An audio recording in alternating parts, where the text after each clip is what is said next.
ഈശോമിശിഹായ്ക്ക് സ്തുതിയായിരിക്കട്ടെ. ക്രിസ്തുവിൽ എത്രയും സ്നേഹം നിറഞ്ഞ സഹോദരങ്ങളെ, 2025 ക്രിസ്തുമസിൻ്റെ പുണ്യദിനങ്ങളിലൂടെ നമ്മൾ കടന്നു വരുമ്പോൾ ലൂക്കായുടെ സുവിശേഷമാണ് സഭമാതാവ് നമ്മുടെ പരിചിന്തനത്തിനായിട്ട് ക്ഷണിച്ചുകൊണ്ടിരിക്കുക.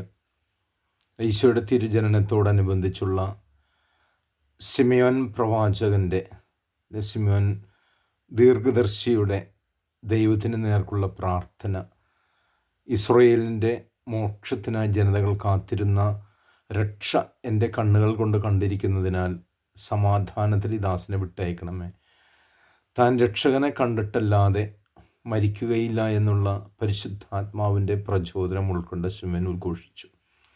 ഇന്ന് നാം കാണുന്നു ഹന്ന എന്ന പ്രവാചിക 7 വർഷത്തോളം ദാമ്പത്യ ജീവിതം നയിച്ചിട്ട് ഭർത്താവ് മരിച്ചതിന് ശേഷം പകലും രാത്രിയും മുഴുവനുമായ ദേവാലയത്തിൽ പ്രാർത്ഥനയിൽ നിരതയായിരുന്ന ഹന്ന പ്രവാചികയും താൻ കണ്ട രക്ഷയെ മറ്റുള്ളവരായി പ്രഘോഷിച്ചു.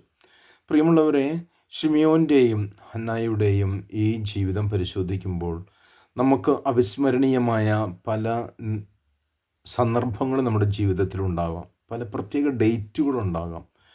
ജനനദിനം, മാമോദീസ സ്വീകരിച്ച ദിനം, വിശുദ്ധ കുർബാന സ്വീകരിച്ച ദിനം, സ്ഥൈര്യലേപനം സ്വീകരിച്ച ദിനം, മനസ്സമ്മതത്തിൻ്റെ ദിനം, വിവാഹത്തിൻ്റെ ദിനം, ഭവനത്തിന് ആരെങ്കിലും മരിച്ചുപോയെങ്കിൽ ആ ദിനങ്ങൾ, ഇതെല്ലാം നമുക്ക് ഓർമ്മയുള്ള ദിനങ്ങളാണ്. പക്ഷെ അതിനേക്കാൾ പരമപ്രധാനമായിട്ടുള്ളൊരു ചോദ്യം കൂടിയുണ്ട്. എന്തിനാണ് എൻ്റെ ജീവിതം?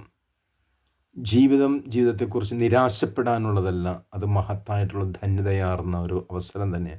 അത് ശിമിയോനും ഹന്നായും സുവിശേഷത്തിലെ അവർ പ്രഘോഷിച്ചു. ഇതാണ് തങ്ങളുടെ ദൗത്യം. അപ്പം നമ്മുടെ ദൗത്യങ്ങളൊന്നും ചെറുതല്ല തന്നെ. ആകയാൽ ഒരു അന്വേഷണം, എന്തിനും ജീവിതം, അത് കർത്താവിന് വേണ്ടി അവർക്ക് മഹത്വപ്പെടുത്താനുള്ളതാണ്. അത് പ്രയോജനപ്പെടുത്താം. ദൈവം നിങ്ങൾ അനുഗ്രഹിക്കട്ടെ. ആമേൻ. ഒരിക്കൽ കൂടെ ക്രിസ്തുമസിൻ്റെ ആശംസകൾ.